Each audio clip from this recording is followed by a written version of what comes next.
நீங்கள் பார்த்துக் கொண்டிருப்பது AJK டிவியின் புதுவை மாலை. வணக்கம். புதுவை காவல்துறையில் 20 ஆண்டுகள் பணியாற்றிய காவல்துறை முதுநிலை கண்காணிப்பாளர் ஸ்ரீகாந்த் அந்தமானில் மாரடைப்பால் மரணமடைந்தார். அவரது குடும்பத்தினருக்கு காவல் அதிகாரிகள் மற்றும் அரசியல் பிரமுகர்கள் ஆறுதல் கூறினர். தமிழக பகுதியான திருப்பூர் மாவட்டத்தைச் சேர்ந்த ஸ்ரீகாந்த் 1990ஆம் ஆண்டு புதுவை காவல்துறையில் காவல் கண்காணிப்பாளராக பணியில் சேர்ந்தார். லாஸ்பேட்டை நாவர்குளத்தில் வசித்த ஸ்ரீகாந்த் காவல் கண்காணிப்பாளராக பல இடங்களில் பணியாற்றினார். மேலும் ஆந்திராவில் துப்பறியும் நுண்கலை பிரிவிற்கு சென்று வந்தார். பின்னர் புதுவை வந்த அவர் 2005இல் முதுநிலை கண்காணிப்பாளராக பதவி உயர்வு பெற்று அதன் பிறகு சட்டம் ஒழுங்கு அதிகாரியாக திறம்பட பணியாற்றி காவல்துறைக்கு தன்னை அர்ப்பணித்துக் கொண்டார். புதுவை மக்களிடம், அரசிடமும் ஆட்சியாளர்களிடமும் நன்மதிப்பை பெற்ற இவர் கடந்த ஆண்டு மே மாதம் IPS அதிகாரியாக பணி உயர்வு பெற்று அந்தமானுக்கு இடமாற்றம் செய்யப்பட்டார். அங்கு கார் நிக்கோபார் தீவு பகுதியில் அதிகாரியாக பணியாற்றி வந்த நிலையில் இன்று காலை வீட்டிலிருந்து அலுவலகத்திற்கு புறப்பட்ட அவர் திடீரென மயங்கி விழுந்தார். அவரை உறவினர்கள், ஊழியர்கள் மருத்துவமனைக்கு கொண்டு சென்றபோது அவரை பரிசோதித்த மருத்துவர்கள் அவர் மாரடைப்பால் இறந்துவிட்டதாக தெரிவித்தனர். இத்தகவலை அறிந்த அவரது மனைவி மற்றும் உறவினர்கள் மட்டுமின்றி புதுவை காவல்துறையினர், பொதுமக்கள் என அனைவரும் அதிர்ச்சி அடைந்தனர். மேலும் இத்தகவலை அறிந்ததும் DIG சுக்லா, கண்காணிப்பாளர்கள் ராமராஜு, பைரவசாமி, முன்னாள் நகரமன்ற துணைத் தலைவர் ஜான்குமார், முன்னாள் முதலமைச்சர் ஜானகிராமனின் தனி அதிகாரி பாஸ்கர், ஆய்வாளர்கள் ரங்கநாதன், பாஸ்கரன், பெற்றோர் மாணவர் நலச்சங்க தலைவர் பாலா மற்றும் காவல்துறை அதிகாரிகள், அரசியல் கட்சி பிரமுகர்கள் ஆகியோர் நாவர்குளத்தில் உள்ள அவரது வீட்டிற்கு சென்று அவரது மனைவிக்கு ஆறுதல் கூறி ஆழ்ந்த இரங்கலை தெரிவித்தனர்.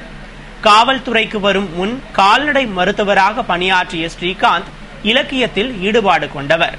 மேலும் 20 வருடம் புதுவை காவல்துறையில் சிறப்பாக பணியாற்றி மத்திய அரசின் குடியரசுத் தலைவர் உள்ளிட்ட விருதுகளை பெற்ற இவர் காவலர்களை கண்டிப்புடன் கூடிய அரவணைப்பின் மூலம் திறம்பட வழிநடத்தியதால் போலீசாரால் MGR என்று புனைப்பெயரால் அழைக்கப்பட்டார்.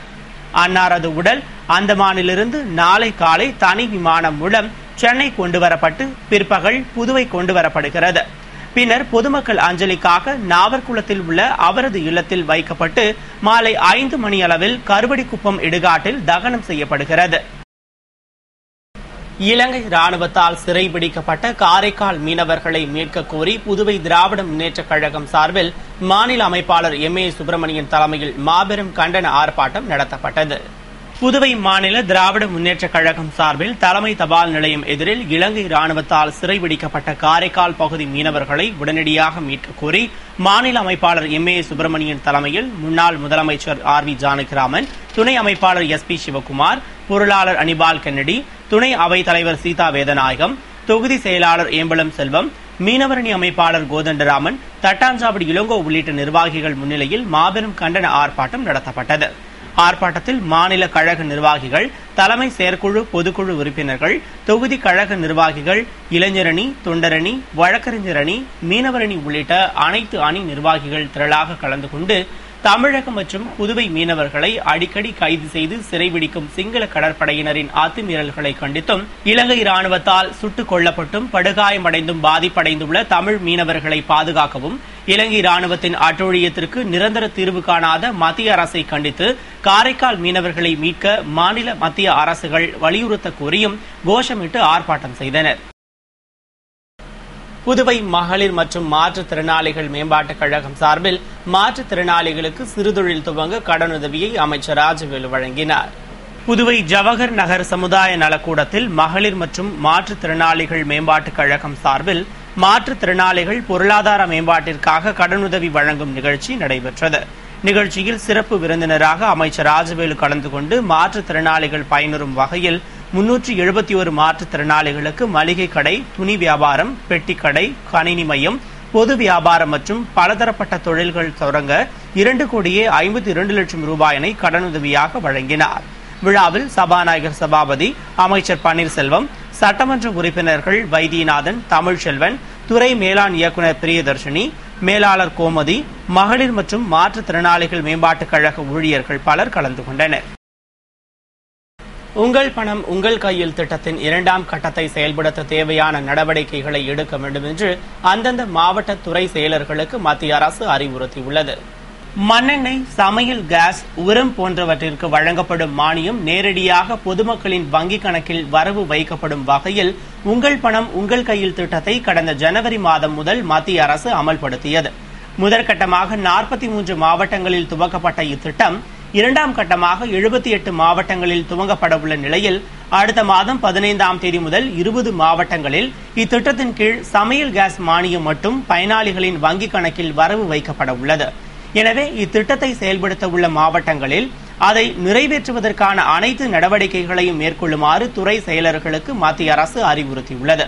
மேலும் இத்திட்டம் ஏற்கனவே செயல்படுத்தப்பட்ட மாவட்டங்களில் திட்டம் எந்த அளவிற்கு சிறப்பாக செயல்படுகிறது என்பதையும் குறிப்பாக பணம் பட்டுவாடா குறித்தும் கண்காணிக்குமாறும் மத்திய அரசு அறிவுறுத்தியுள்ளது.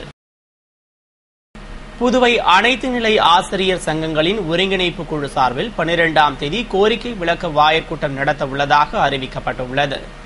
இது தொடர்பாக செய்தியாளர்களை சந்தித்த புதுவை அனைத்து நிலை ஆசிரியர் சங்கங்களின் ஒருங்கிணைப்பு குழு நிர்வாகிகள் கூறுகையில், பள்ளி கல்வித்துறையின் பாரபட்சமான ஆசிரியர் விரோத அணுகுமுறையையும் தேவையற்ற காலதாமத செயல்பாடுகளையும் கண்டித்து பல்வேறு போராட்டங்கள் நடத்தப்பட்டும் முதல்வர், கல்வி அமைச்சர், கல்வி செயலர் ஆகியோர் முன்னிலையில் பேச்சுவார்த்தை நடத்தியும் ஆசிரியர்களின் கோரிக்கைகளை தீர்க்க பள்ளி கல்வித்துறை இயக்குநர் எந்த முயற்சியும் எடுக்காதது வருத்தத்திற்குரியது மட்டுமல்லாமல் கண்டிக்கத்தக்கது என்றும் கூறினர்.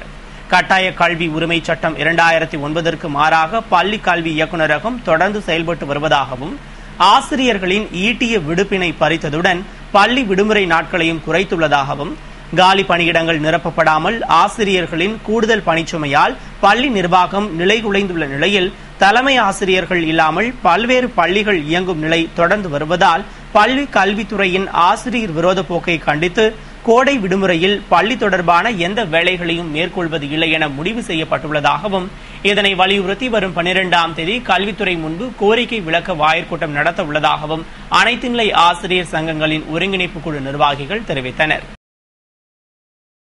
புதுவையில் போலீசாருக்கு சீருடை வழங்குவதில் பின்னடைவு ஏற்பட்டுள்ளதால் அதனை வழங்க அரசு உரிய நடவடிக்கை எடுக்க வேண்டும் என போலீசார் எதிர்பார்க்கின்றனர்.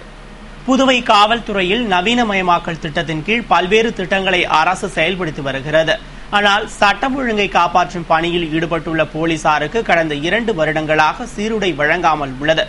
கடந்த காலங்களில் ஏஎப்டி மில்லில் ராணுவம் மற்றும் தமிழக புதுவை போலீசாருக்கு சீருடை தயாரிக்கப்பட்டு வழங்கப்பட்டு வந்தது.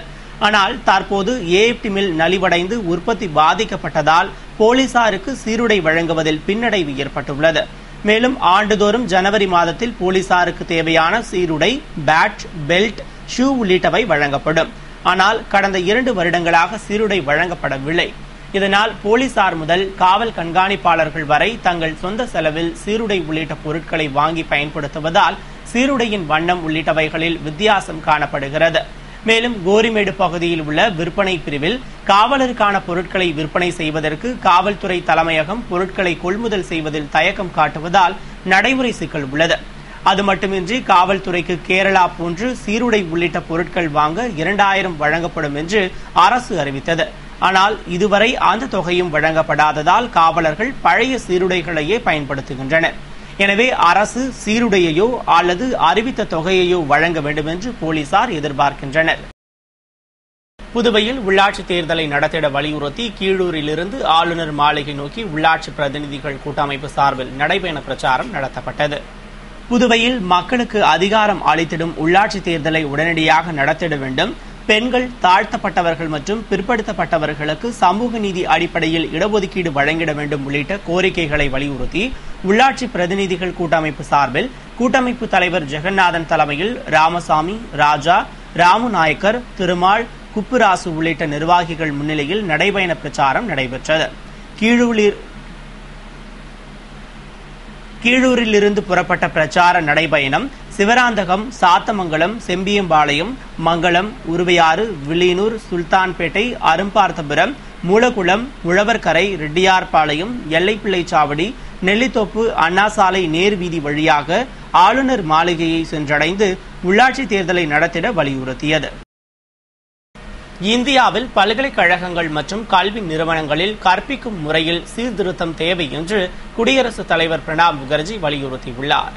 இதுகுறித்து குடியரசுத் தலைவர் பிரணாப் முகர்ஜி கூறுகையில், இந்தியாவின் கல்வி நிறுவனங்கள் தரத்தினை பொறுத்தவரையில் தொடர்ந்து சவால்களை சந்தித்து வருவதாகவும், உலகின் 200 தலைசிறந்த பல்கலைக்கழகங்களின் பட்டியலில் நமது பல்கலைக்கழகம் ஒன்று கூட இடம்பெறவில்லை என வருத்தம் தெரிவித்தார்.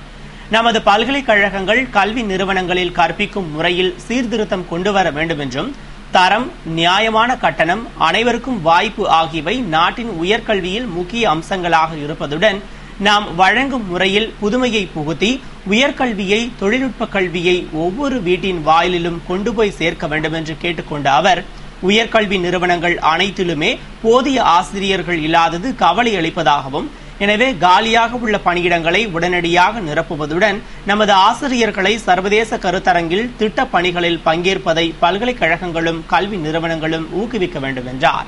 மேலும் புதுமையை புகுத்துவதிலும் நமது நாடு மிகவும் பின்தங்கியுள்ளதாகவும், 2011ஆம் ஆண்டில் நமது நாட்டில் காப்புரிமைக்காக 42,000 விண்ணப்பங்கள் சமர்ப்பிக்கப்பட்ட நிலையில், சீனா, அமெரிக்காவில் தலா 5 லட்சத்திற்கும் அதிகமான விண்ணப்பங்கள் அளிக்கப்பட்டதாகவும், எனவே இந்திய பல்கலைக்கழகங்கள், பொறியியல் கல்லூரிகள், ஆராய்ச்சி மற்றும் மேம்பாட்டு மையங்கள் புதுமையை புகுத்தும் மையங்களாக செயல்பட வேண்டும் என்றும் குடியரசுத் தலைவர் பிரணாப் முகர்ஜி கேட்டுக் கொண்டார். இத்துடன் செய்திகள் நிறைவடைந்தன. வணக்கம்.